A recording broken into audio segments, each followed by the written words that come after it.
মেডিকেলে কেন reading partner দরকার সেটার পেছনে আমি 4টা যুক্তি উপস্থাপন করেছিলাম আমার প্রিভিয়াস ভিডিওতে। অনেকে ভিডিওটা দেখার পরে ইনবক্সে এবং ভিডিও নিচে কমেন্ট করছিলেন যে সবার ক্ষেত্রে কি আসলে রিডিং পার্টনার দরকার, কিংবা যারা বাসাতে থাকে, বাসায় থেকে পড়াশোনা করে, কিংবা যে কখনো আরেকজনের সাথে পড়তে কমফোর্টেবল ফিল করে না, তাদের ক্ষেত্রে কি আসলে রিডিং পার্টনার দরকার? তো দেখেন, বিষয়টা আসলে অনেকভাবে উপস্থাপন করা যায়। সবার জন্য যে রিডিং পার্টনার লাগবে বিষয়টা এমন না। অনেকে আসার পরে, মেডিকেল আসার পরে প্রথম দিকে এসে এখানকার পরিবেশের সাথে মানিয়ে নিতে হিমশিম খায়। হিমশিম খাওয়ার পেছনে অনেক রিজন আছে। তার পেছনে মেইন যে রিজনটা থাকে সেটা হইল মেডিকেল পুরোটাই ইংলিশ মিডিয়াম টাইপের, অর্থাৎ এখানকার বই পুস্তক সব কিছুই ইংলিশে লেখা। আর ম্যাক্সিমাম স্টুডেন্ট, বাংলাদেশের ম্যাক্সিমাম স্টুডেন্টই নর্মালি বাংলা মিডিয়াম থেকে আসে। খুব কম সংখ্যক মেডিকেল স্টুডেন্টই যারা আসে তারা ইংলিশ মিডিয়াম থেকে আসে, এবং সেটার পার্সেন্টেজ খুবই কম। So maximum student Bangla medium থেকে আসার কারণে তারা এই ইংলিশ মিডিয়ামের সাথে মানিয়ে নিতে প্রথম দিকে প্রচুর পরিমাণ প্যারা খায়। এটা অনেস্টলি বলতেছি, ম্যাক্সিমাম স্টুডেন্ট না হইলেও 70% স্টুডেন্ট ইংলিশ মিডিয়ামের সাথে মানিয়ে নিতে কোনো না কোনো সময় সাফার করবেই। এখন আমি যদি আমার পার্সোনাল কথাও বলি, আমি নিজেও প্রথম দিকে এসে প্রচুর পরিমাণ প্যারা খাইছি, এবং এই প্রচুর পরিমাণ প্যারা খাওয়ার কারণে আমি বেশ খানিকটা সময় আমি ডিপ্রেশনেও কাটাইছি। সো এই কারণে আমি সবসময় বলি যে আপনারা একজন ফার্স্টের দিকে যদি আসেন, তো আমি অলওয়েজ বলি যে একজন রিডিং পার্টনার নিয়ে পড়াশোনা করার। এতে হবে কি, আপনি অনেকটা অনেক জিনিস আছে যেগুলো আপনি খুব সহজে বুঝতে পারবেন, বা আপনার আন্ডারস্ট্যান্ডিং ভালো হবে, আপনার কনসেপ্ট ক্লিয়ার হবে। এছাড়া আরও অনেক উপকার আছে যদি আপনার একটা ভালো রিডিং পার্টনার থাকে সেক্ষেত্রে। কিন্তু এমন অনেক স্টুডেন্ট আছে যারা কারোর সাথে পড়তে কমফোর্টেবল ফিল করে না, তারা একা একা পড়তে কমফোর্টেবল ফিল করে, কিংবা তারা একা একা পড়তে স্বাচ্ছন্দ্য বোধ করে। তাদের ক্ষেত্রে আসলে রিডিং পার্টনার ম্যান্ডেটরি না, বরঞ্চ দেখা যাবে তারা ওই রিডিং পার্টনার খুঁজতে যে, কিংবা রিডিং পার্টনারের সাথে পড়তে যে তাদের টাইম ওয়েস্ট হবে, প্লাস তারা কমফোর্টেবল ফিল না করার কারণে দেখা যাবে তাদের পড়াটা ইফেক্টিভ হবে না। আবার যারা বাসায় থাকে তারা কি করবে? তারা তো যে একজন রিডিং পার্টনারের জন্য যে সে তো হোস্টেলে যেয়ে বসে থাকতে পারবে না বা তার সাথে পড়তে পারবে না, তখন তার টাইম টেবিল মিলবে না। সেক্ষেত্রে আপনাদের অপশনটা কি? এখন যারা বাসায় থাকেন, একা একা পড়তে পারলে তো কোনো সমস্যা নেই।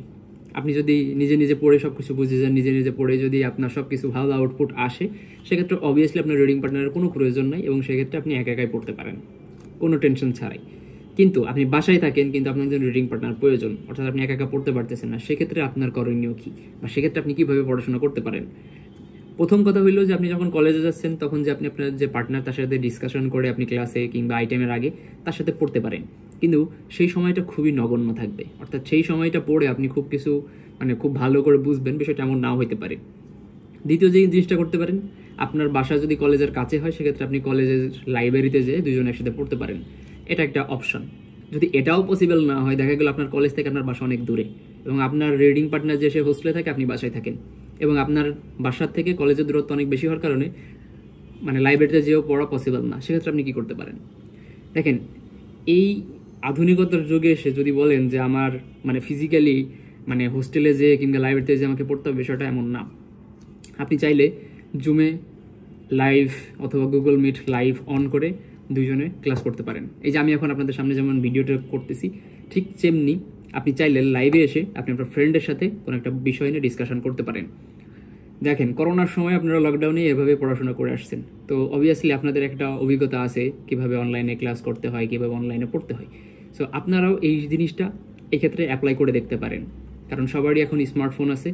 আর স্মার্টফোনের এই দুনিয়ায় এসে এটাকেও বলার কোনো সুযোগ নেই যে আমি জুম ইউজ করতে পারি না, আমি গুগল মিট ইউজ করতে পারি না। এটা সব থেকে ইফেক্টিভ একটা ওয়ে।